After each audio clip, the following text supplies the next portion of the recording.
say they f***ing with me, chances are they not. If I had a they lick it like a lollipop. Hoes speaking Japanese, kick it like karate chop. Yeah! After a world-conquering year on the back of just one huge single, Cardi B has returned with a proper follow-up.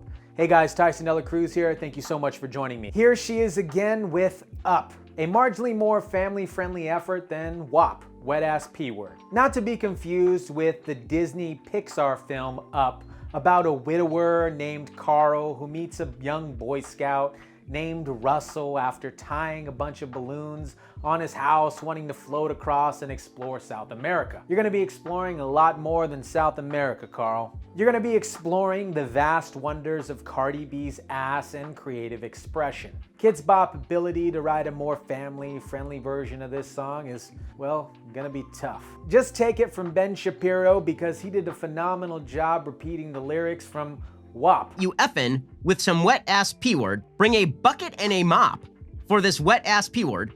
Give me everything you got for this wet ass P-word. Benny boy, I'm excited to see you conquer this one.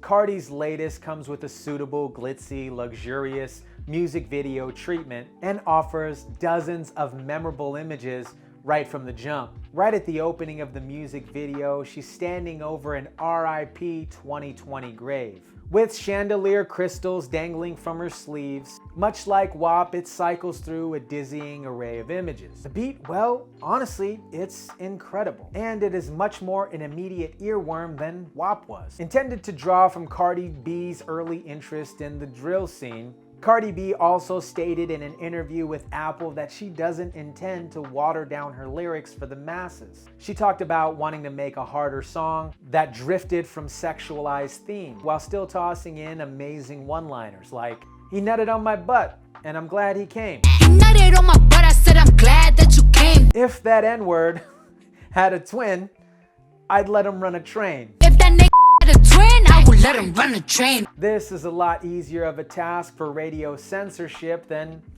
Wet and Gushy. Cardi B still operates in a stratosphere in her genre unlike anyone else besides Drake. Football fans across America, I'm sure you saw Cardi B's commercial with Uber Eats. During the shooting of this commercial, Cardi B sparked a micro-controversial conversation about C-19 testing. Speaking of the Super Bowl, did you see who won? This year's Super Bowl was between the Tampa Bay Buccaneers and the Kansas City Chiefs, and was absolutely unlike no other. As this country continues to battle the deadly pandemic that has infected over 27 million people, killing over 450,000 people, had many wondering how this 55-year-old tradition will stay strong. With 724 players testing positive for C-19 during the regular season, the stands at the Super Bowl held 14,500 fans and 7,500 vaccinated healthcare workers from across the country.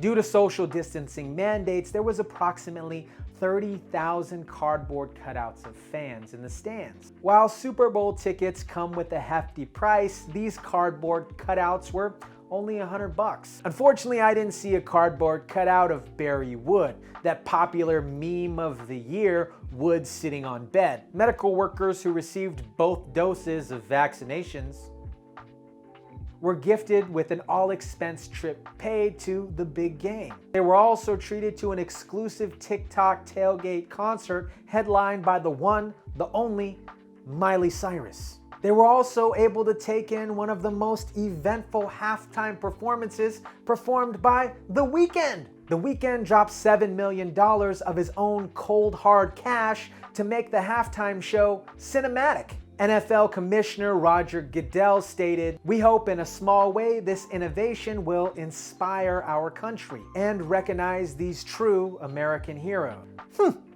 Sounds kind of familiar. While many are skeptical of holding large gatherings at a time like this, it's nice to know that the NFL won't be filing for bankruptcy anytime soon. A 30-second commercial spot during the NFL Super Bowl will cost you around $5.5 million.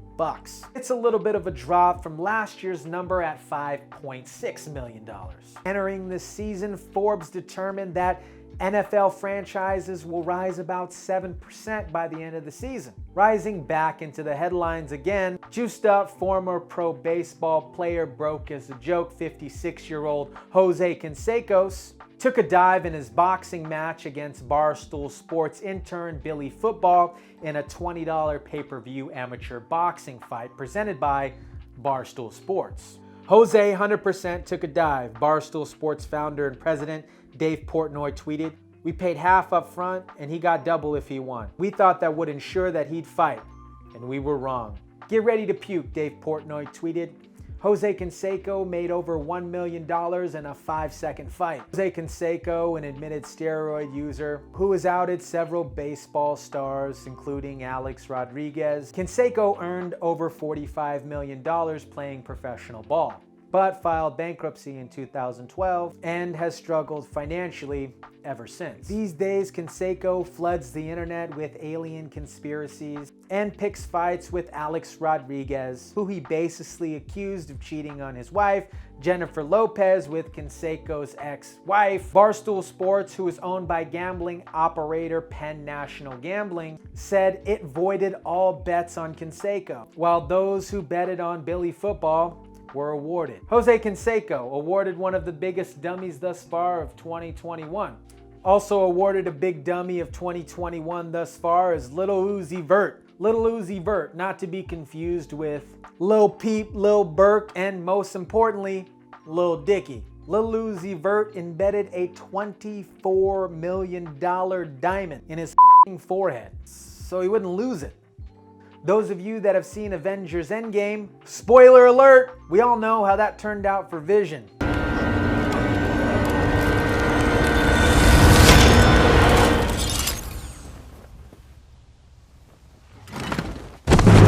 After surgically implanting a big old fat pink diamond in his forehead, Lil Uzi Vert is now the owner and in running for one of the most expensive faces. Lil Uzi Vert explained his rationale for going with that dope forehead piece versus, say, a ring or a watch. "If I lose the ring, you'll make fun of me more than putting it on my forehead. Joke's on you." And yes, I do have insurance. Hopefully Thanos doesn't mistake your new forehead jewelry for a random infinity stone. We all know that Tony Stark isn't here to save you.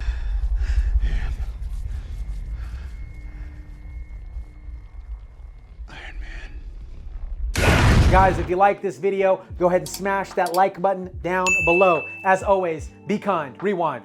Peace.